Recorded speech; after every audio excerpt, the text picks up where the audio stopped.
안녕하세요. 자, 경제와 사회 이제 9주차 강의를 시작하도록 하겠습니다. 9주차는 지난번에 말씀드렸듯이 지난번까지 다룬 경제사회학 관련 학자들은 이제 신경제사회학이라기보다는 고전사회학자 중에서 경제라고 하는 거를 주제로 해서 경제에 대한 사회학적 관점을 강조했던 고전 사회학자들 이렇게 이제 얘기를 드릴 수가 있고, 요새 경제 사회학을 우리가 이제 보통 그 예전에 고전 사회학자들이 다뤘던 사회학 경제 사회학과는 구분하기 위해서 신경제 사회학이라고 하는 거를 주로 얘기를 하는데, 이 신경제 사회학이라고 하는 게 이 신자가 붙지 않은 경제사회학하고 구분되는 이 중간 지점이 칼 폴라니라고 하는 경제인류학자 또는 인류경제학자 뭐 이렇게 얘기하는 분들도 있어요. 또는 이제 제도주의 경제학자인 이 칼 폴라니로부터 시작이 됩니다. 그래서 이 칼 폴라니가 제시했던 기본적인 관점 그리고 주요 개념들을 이제 사회학자들이 받아들이면서 신경제 사회학이라고 하는 내용이 성립이 되고, 그리고 이제 그러면서 이 신경제 사회학이 정립이 되면서 신경제 사회학과 직접적으로 관련이 있는 고전 사회학자가 누구냐? 진 메리다, 이제 이런 얘기들이 나오고 있는 거죠. 자, 그래서 우리가 이제 경제 사회학의 어떤 이론적이고 사상적인 흐름을 이제 고전 사회학자들을 중심으로 해서 뭐 거긴 사회학자뿐만이 아니라 이제 사회학에 가까운 경제학자들도 포함이 되어 있지만, 우리가 그거를 큰 틀에서 이제 경제사회학자로 분류를 해가지고 쭉 살펴봤는데, 이제 오늘은 경제사회학에서 신경제사회학으로 넘어가는데 핵심적인 이론적인 배경을 제시했던 칼 폴라니에 대해서 살펴보도록 하겠습니다. 자, 뭐 오늘 강의는 그렇게 뭐 길진 않을 거예요. 폴라니의 사상을 쭉 심층적으로 보려면 당연히 요거 뭐 1시간 가지고는 안 될 텐데, 그래서 핵심적인 신경제 사회학적인 관점에서 폴라니가 한 얘기가 어떤 의미가 있는지 요걸 중심으로 해서 이제 정리를 좀 해봤습니다. 자, 여기 이제 보시면 여기 가운데 뭐 사진 하나밖에 없네요. 이제 가운데에 놓여져 있는 사진이 칼 폴라니의 젊었을 때 모습인데, 이 폴라니는 헝가리 사람입니다. 그리고 이 사람이 활동했을 때의 헝가리라고 하는 거는 소위 말하는 역사, 문학, 그 다음에 철학 또는 인문사회가 모든 학술과 예술의 중심지가 헝가리예요. 그래서 이 헝가리라고 하는 게 이 소위 말하는 헝가리가 공산화 돼가지고 공산주의 국가가 되기 전까지, 냉전 체제가 성립되기 이전까지는 이 헝가리, 체코 이런데 동유럽 쪽이죠. 동유럽 국가들이 굉장히 중심적인 역할을 했었습니다, 사실은. 그런데 이제 이 냉전 체제가 되면서부터 학문적인 단절, 사상적인 단절들이 일어나고, 그러면서 이제 지금 동유럽 국가들이 이제 열심히 추격을 하고 있는 상황이라고 보시면 되는데, 어쨌든 이 칼 폴라니는 그래서 헝가리에서 헝가리 출신이고, 그러다 보니까 유럽의 사회 경제적인 전통이 깊게 배어져 있어요. 그래서 소위 말하는 신자유주의 경제학이라고 하는 거를 어떻게 보면 이론적으로 전면적으로 거부하고 반대하는 다른 관점에서의 경제학이라고 하는 거를 제시한 사람인데, 그렇다고 이 사람이 막스주의 경제학자냐? 그건 또 아니다라는 겁니다. 그러니까 막스주의 경제학이라고 하는 거는 막스주의 노동가치론과 역사유물론, 변증법 이런 거를 토대로 해가지고 자본주의 시장 경제를 비판적으로 분석한 경제학의 한 분파, 이렇게 이제 막스주의 경제학을 얘기를 한다면, 폴라니는 신고전 경제학은 아니고 막스주의 경제학도 아닌, 그러니까 그런 위치에 있는 제3의 길, 다른 형태로 이 시장을 비판하면서 다른 형태의 사회주의라고 하는 거를 얘기했던, 또는 사회주의라기보다는 사회주의라는 말을 쓰긴 하지만 연대적 경제라고 하는 거를 굉장히 많이 얘기하는 그런 사람이고, 그러다 보니까 칼 폴라니를 최근 들어서 특히 이제 사회적 경제 쪽에서 굉장히 많이 얘기를 하고 있어요. 그런 이제 어떤 사상적인 맥락에서 폴라니가 주목을 받는 거고, 그 우리나라도 이 칼 폴라니의 추종자라고 하면 약간 비하적인 표현인가? 어쨌든 칼 폴라니를 따르는 이론을 지지하고 그 사람을 연구하는 학자들이 상당히 많이 있습니다. 자, 그래서 근데 이제 이 폴라니는 뭐 학문적인 분류라고 하는 게 사실은 여러분들이 지금은 사회학, 정치학, 경제학, 경영학 이렇게 구분을 하고 있지만 사실 사회과학이라고 하는 게 그렇게 구분될 수 있는 게 아니에요.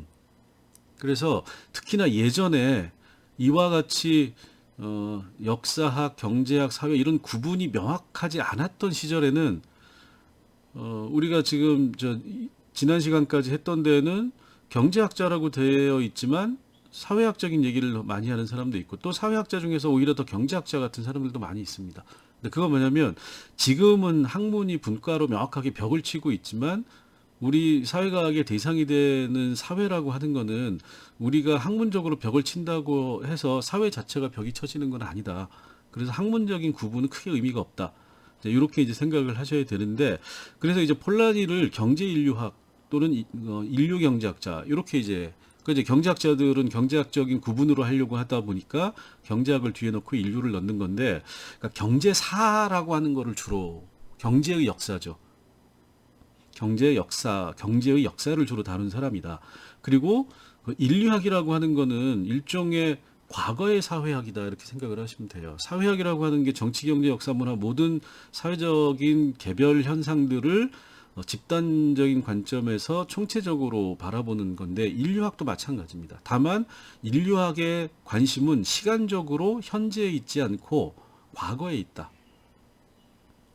그렇기 때문에 인류학 안에는 법제도라든가 경제라든가 역사, 문화 뭐 모든 게 다 들어가 있다. 그래서 이 사람은 경제인류학으로 이렇게 인류학이라고 하는 이름이 붙은 이유는, 그러니까 과거의 시점에서 이 경제적인 현상이라고 하는 거를 과거에서 지금까지 어떻게 경제가 발전해 왔고 어떻게 변화해 왔는가라고 하는 거를 분석을 하는데, 여기에서 이제 하나의 초점은 뭐냐면 결국은 과거로부터 본다라고 하는 거는, 이 폴라니가 관심이 있었던 거는 시장 경제라고 하는 거를, 현재 우리가 살고 있는 거는 명확하게 시장 경제다.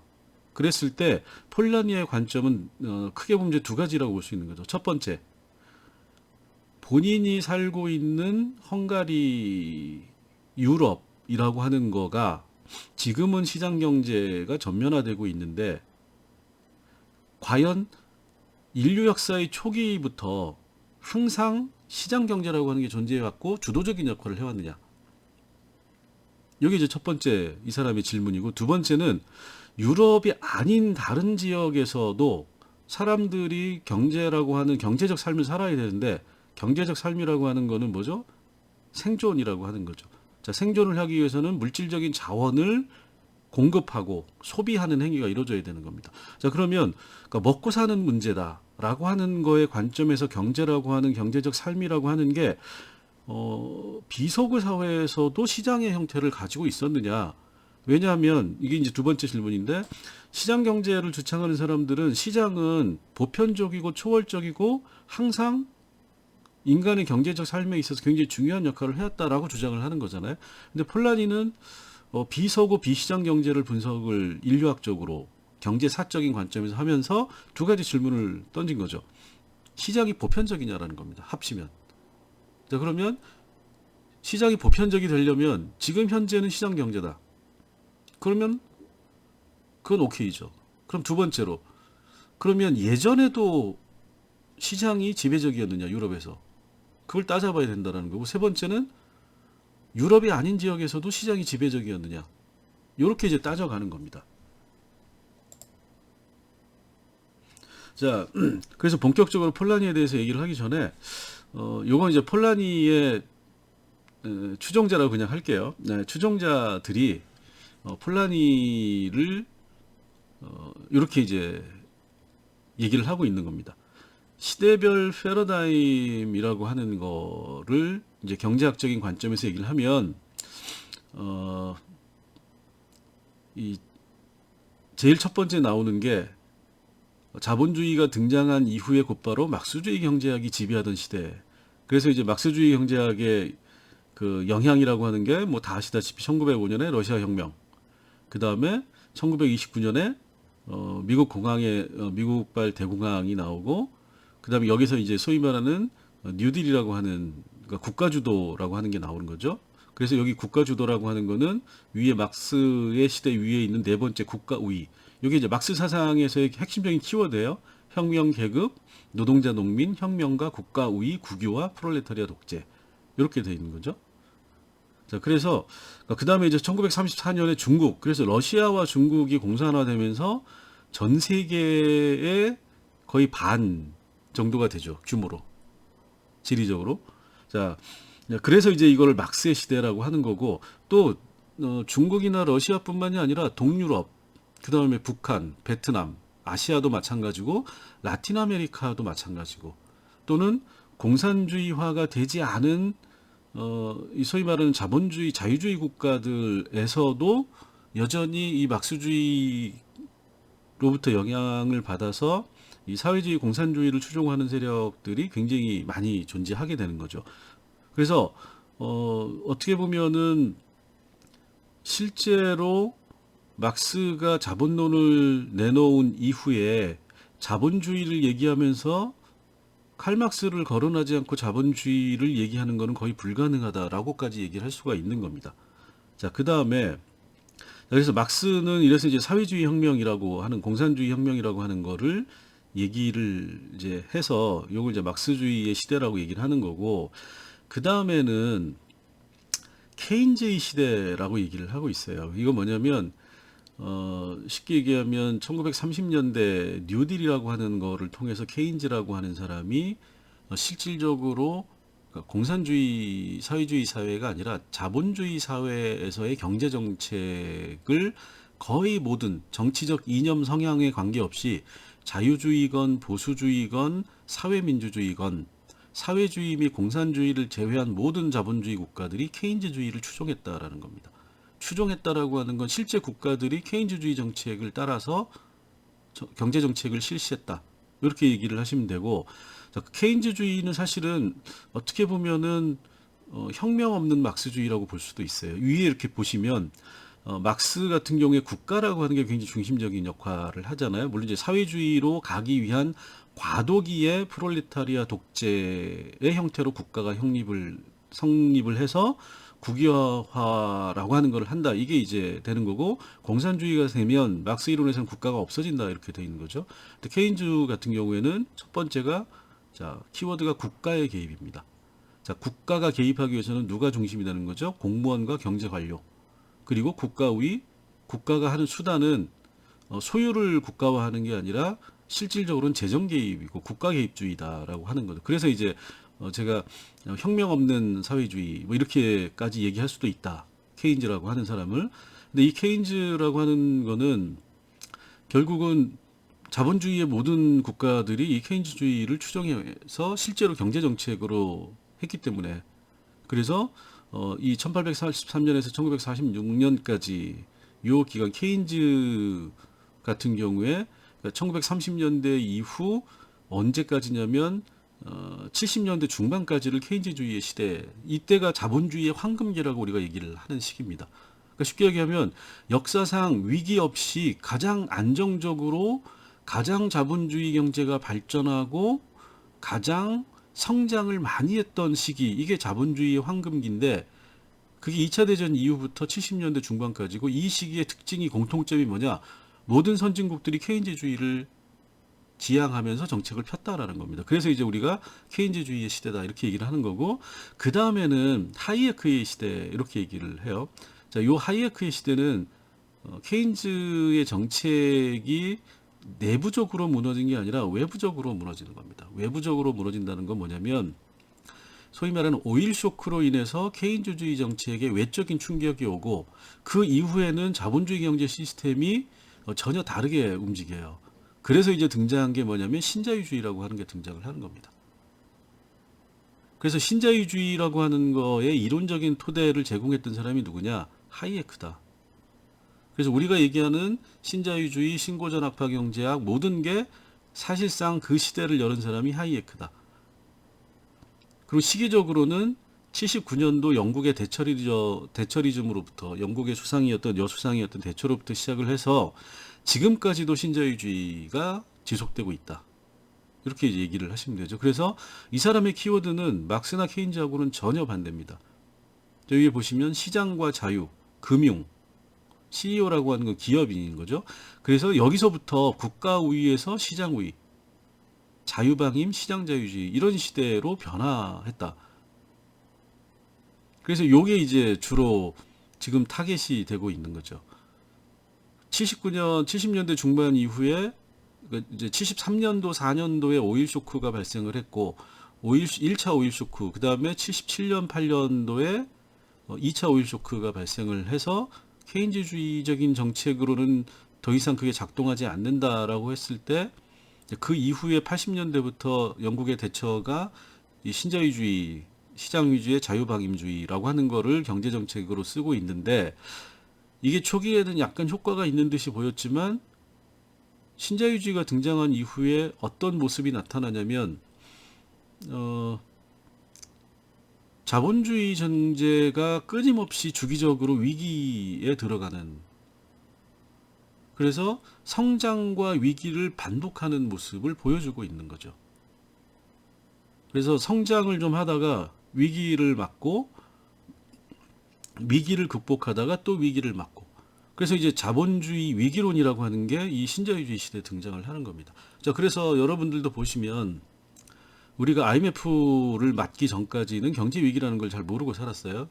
IMF가 오고 난 이후에 그 다음에 2008년도 경제 위기, 2011년도 경제 위기, 그 다음에 지금 또 다시 코로나로 인해서 경제 위기를 맞고 있는 거죠. 근데 이 경제 위기가 어떤 경제 위기냐? 신자유주의적인 경제 위기다라고 얘기를 하는 사람들이 많이 있어요. 자, 그런 의미에서 이 하이에크의 시대다라고 이제 얘기를 하는 건데, 그 다음에 이제 폴라니의 시대라고 하는 거는, 요 이제 폴라니를 추종하는 사람들이 만들어 놓은 거기 때문에, 모르겠어요. 예, 근데 어쨌든 폴라니를 설명하기 위해서 그냥 갖다 놓은 거니까, 폴라니의 키워드는 뭐냐면 호혜와 공정성입니다. 그리고 협동조합, 시민, 그 다음에 사회우위예요. 전혀 새로운 개념이 나오죠. 국가냐 시장이냐 이런 식으로 우리가 이제 경제 문제를 바라봤는데 폴라니에서는 사회라는 개념이 나온 겁니다. 그리고 민주주의라고 하는 게 나와요. 자, 그래서 사회적 경제가 어쨌든 폴라니의 이런 이론을 기초로 해가지고 2000년대 후반부터 등장을 해서 지금은 전 세계의 사회적 경제라고 하는 게 굉장히 핫한 키워드가 되고 있고, 우리나라도 지금 사회적 경제와 관련된 사회적 기업 협동조합, 그다음 뭐 이런 얘기들을 많이 하는데 그게 전부 다 폴라니로부터 시작이 하는 거고, 그런 사회적 경제 이론적 기초라고 하는 거는 사회 위주의 경제적 삶이라고 하는 거를 제시한 폴라니의 이론적 영감에 토대하고 있다, 기초하고 있다, 이렇게 이제 생각을 하시면 됩니다. 자, 그럼 폴라니라고 하는 거는 앞에서 이제 얘기한 키워드들을 간단하게 설명하면 이거예요. 제도주의적인 입장입니다. 그러니까 경제든 뭐든 사회든 정치든 뭐든 개인들 사이의 관계망인 제도라고 하는 것을 벗어나서는 존재할 수 없다라고 하는 게 폴라니 이론의 출발점이에요. 자, 그런 관점에서 시장은 정치와 연동되어 있고 정치를 벗어나서 정치와 독립적으로 시장을 얘기할 수 없다.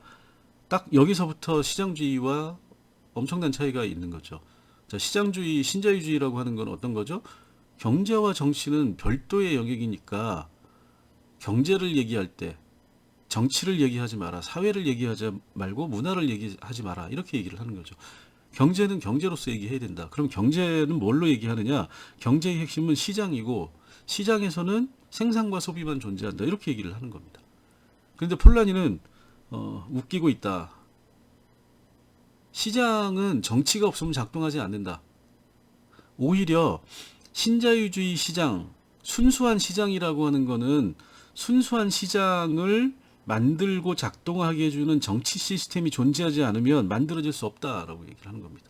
그러니까 시장 자체가 정치 하나다라고 보는 거죠. 그러니까 순수한 시장은 더욱더 정치 하나다. 이렇게 보는 겁니다. 자, 그래서 이런 내용이 뭐냐? 자기조정적 시장. 그러니까 정치나 사회나 문화나 이런 것들로 벗어나서 경제적 영역만 균형을 이룰 수 있다라고 하는 자기조정적 시장. 이게 하이에크의 핵심적인 내용인데 하이에크를 대놓고 비판을 하는 거예요. 이게 가능하지 않다. 그리고 경제적 인간관, 경제만을 따지는 합리적이고 이성적으로만 행동하는 인간은 존재하지 않는다. 라고 비판을 하는 거죠. 자, 그러면 요게 지금 신경제사회, 우리가 경제사회학에서 앞부분에서 계속 얘기했던 경제학과 사회학의 차이점의 핵심적인 내용들이 폴라니로부터 다 나오는 겁니다. 자, 그 다음에 신경제사회학이 가장 많이, 신경제사회학자들이 가장 많이 쓰는 단어가 이 배태성이에요. 영어로는 임베디드니스라고 하는 거거든요. 임베디드니스는 어디에 묻혀져 있다, 파묻혀 있다. 그래서 이거를 번역하기가 어려운 말이잖아요. 일반적으로 많이 배태성이라는 말을 쓰는데 이 단어가 마음에 안 드시는 분들은 착근성이라는 또 단어를, 어려운 단어를 쓰고 있어요. 그래서 배태성, 착근성 이런 얘기하면 이 폴라니가 얘기했던 임베디드니스라고 하는 단어를 얘기를 하는 건데, 그럼 이 배태성, 착근성이라고 하는 이 임베디드니스라는 단어의 뜻이 뭐냐? 경제는 정치, 종교, 사회 관습에 연동되어 있다라는 겁니다. 그러니까 순수한 시장이라고 하는 건 존재하지 않고 결국은 어떤 정치 체제, 어떤 종교, 어떤 사회의 유형, 어떤 관습 하에서 경제가 움직이느냐는 여기에 따라 결정된다. 이렇게 되는 겁니다. 자, 요거를 폴라니는 이렇게까지 얘기 안 했지만 신경제 사회학자들이라고 하는 사람들이 이 이론을 가져와서 이렇게 얘기를 하는 거죠. 자, 자본주의를 신자유주의에서는 단 하나의 자본주의로 얘기를 한다. 그래서 그 단 하나의 자본주의에는 시장이 있고 그 시장 안에서는 기업이 존재하고 생산을 하고 소비자가 소비를 하는 이런 시스템으로 설명을 해요. 그런데 모든 경제는 배태성이라고 하는 거를 우리가 고려하면 정치, 종교, 사회 관습에 연동되어 있다. 그러면 자본주의라고 하는 것도 결국은 정치, 종교, 사회 관습 내에서 일정한 형태를 갖추기 때문에 정치적, 종교적, 사회적, 관습적인 형태가 다른 사회에서는 자본주의도 달라진다. 이래서 나온 게 자본주의 유형론입니다. 자, 그래서 무슨 얘기를 하죠? 라인 자본주의, 독일식의 자본주의, 그 다음에 사회민주주의형 자본주의, 조정 자본주의, 주주 자본주의, 이해관계자 자본주의, 이런 형태의 얘기들이 이 자본주의 유형론인데 이게 바로 이 배태성 개념으로부터 끌어져 나온 거다. 결국 뭐냐면 똑같이 자본주의를 하는데 미국의 자본주의와 독일의 자본주의, 일본의 자본주의가 똑같은 자본주의가 아니다라는 겁니다. 작동하는 방식이 완전히 다르다. 우리나라의 자본주의도 마찬가지죠. 교과서적인 신자유주의의 자본주의에 끼워 맞추려고 하다 보면 우리나라의 자본주의는 국가가 너무 강력한데 국가가 모든 걸 다 결정하잖아요. 우리나라처럼 공산주의에 가까운 자본주의 유형이 없었어요. 지금도 그 영향이 굉장히 큽니다. 국가가 모든 것을 결정하는 자본주의. 국가가 실질적으로 사회적 자본을 배분하는 거죠. 그래서 형식은 자본주의지만 내용은 국가주의. 이게 우리나라 자본주의의 모습인 겁니다. 물론 이제 최근 들어서 국가의 힘이 우리나라도 많이 약해져 가고 있다라고는 하지만 그럼에도 불구하고 우리나라는 국가가 작심하면 삼성 하나 때려잡는 거는 문제가 아니에요. 근데 외국은 그게 불가능합니다. 지금은 이제 삼성이 많이 힘이 세져가지고 국가도 어쩌지 못한다 하는데 그거는 국가를 장악한 사람들이 삼성을 때려잡을 생각이 없기 때문에 그런 겁니다. 삼성의 떡고물을 받아먹기에 급급한 그런 모습을 보여주니까 잡을 생각이 없어서 못 잡는 거지. 잡고자 한다면 우리나라는 충분히 삼성 하나쯤은 문제없이 국가가 때려잡을 수 있는 그런 국가주의를 보여주고 있는 나라다. 그래서 이게 자본주의냐라는 얘기가 부분적으로 나오고 있다. 이렇게 이제 뭐 생각을 하실 수 있어요. 자, 그래서 이 배태성이라는 개념이 신경제 사회에서 굉장히 중요한 개념이고 여기가 이제 폴라니로부터 나오는 겁니다. 자, 그러면 폴라니의 사상 이론 체계는 요 체계에서부터 시작이 돼요. 여기 이제 거대한 전환이라고 이제 돼 있고 우리 시대의 정치 경제적 기원이라고 돼 있죠. 이 그대로 옮긴 겁니다. 자, 폴라니라고 하는 거를 우리가 경제인류학자다 이렇게 얘기를 한 이유는 이 책이 무엇을 다루고 있느냐? 아까 폴라니가 가졌던 몇 가지 의문, 시장자본주의, 시장주의라고 하는 게 시장이라고 하는 게 보편적인 거냐라고 하는 질문에 대한 대답이 이 책이에요. 그래서 그 대답을 아까 제가 어떻게 폴라니가 추구했다고 그랬죠? 하나는 지금은 누가 봐도 시장 경제인데 지금 이전의 역사적인 과거에도 시장 경제가 보편적이고 지배적이었느냐. 그 다음에 또 하나는 유럽이 아닌 사회에서도 시장 경제가 보편적이고 지배적이었느냐. 이 질문을 하기 때문에 과거와 비유럽, 비서구 사회에 대한 경제 분석을 하는 겁니다. 역사적으로. 그래서 이 제목에 우리 시대의 정치 경제적 기원이라고 하는 말이 들어가 있는 거예요. 오리진이라고 하는 말이 여기 있죠. 자, 그래서 이 책의 핵심은 시장 경제는 망상이고 결국 뭐냐, 사회가 시장을 통제해야 된다라고 하는 게 여기 있는 다른 사람들하고의 굉장한 차이다. 이제 이렇게 보시면 되고, 그래서 이 위대한 전환하고 사람의 살림살이라는 또 다른 책이 있어요. 그거는 이제 지금은 정년 퇴직을 하셨는데 강원도 경제학과에 계셨던 이병천 교수님이 아마 이제 정년 거의 마지막에 요 책을 번역해야 됐다 그래가지고 사람 됨의 살림살인가 뭐 이런 제목으로 번역을 해놓은 책이 있는데 그 책은 폴라니의 유고집입니다. 본인이 출간한 책이 아니고 죽은 이후에 그 사람이 쓰던 책과 원고들을 모아가지고 이제 책을 만들어냈어요. 근데 이제 그 책이 그래서 훨씬 더 정리된 내용이 좀 많이 있는데 어쨌든 두 책을 관통하고 있는 거는 여기 이런 얘기예요. 그러니까 폴라니가 거대한 전환이라고 하는 거는 사실은 시장 경제라고 하는 거는 그 이전에는 사람들의 경제적 삶에 있어서 지배적이거나 주도적인 경제 시스템이 아니었다라고 보는 겁니다.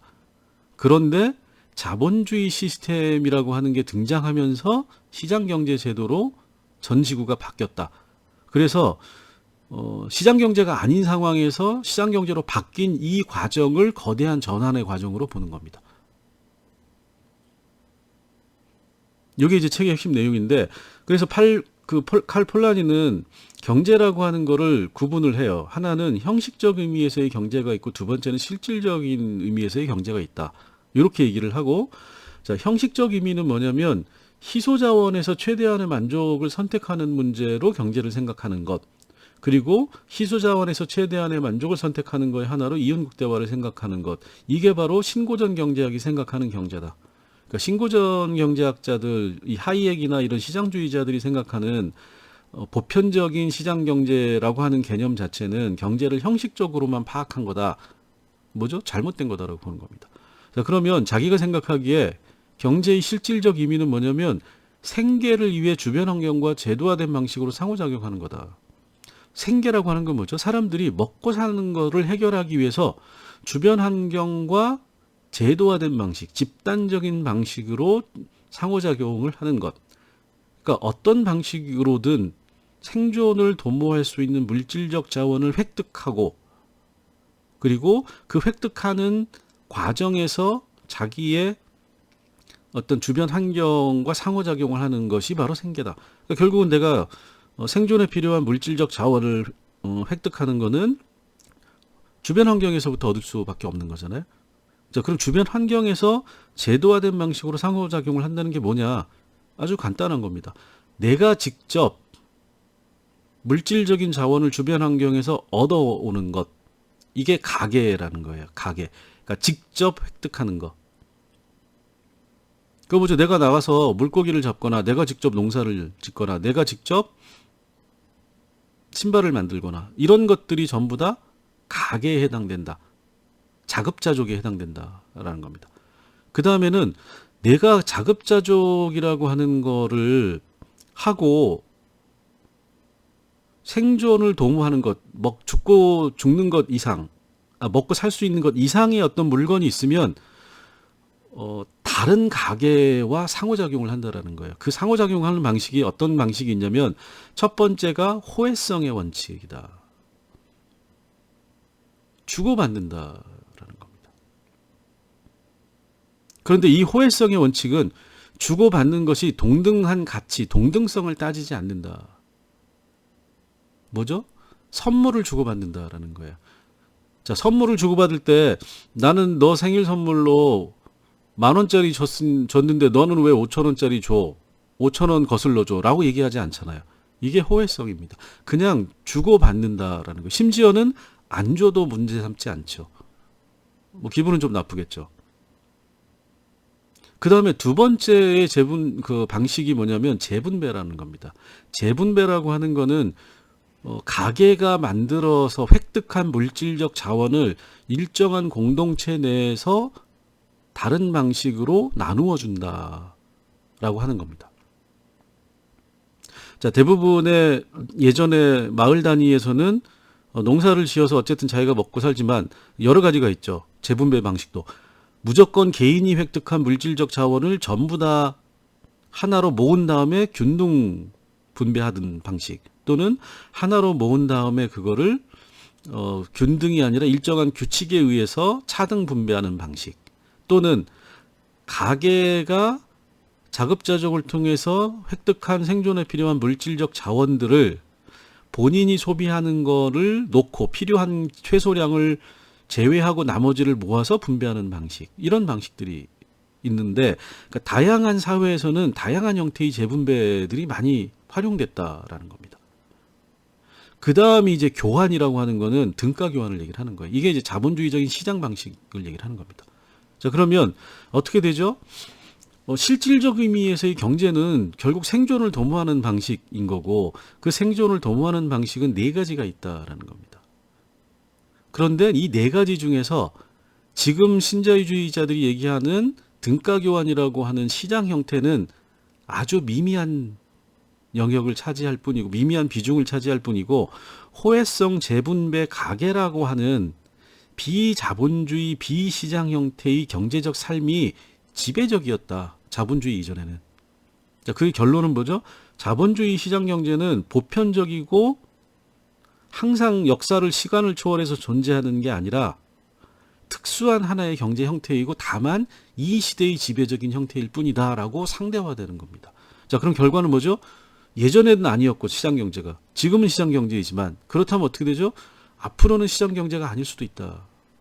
결론이 그렇게 나는 겁니다.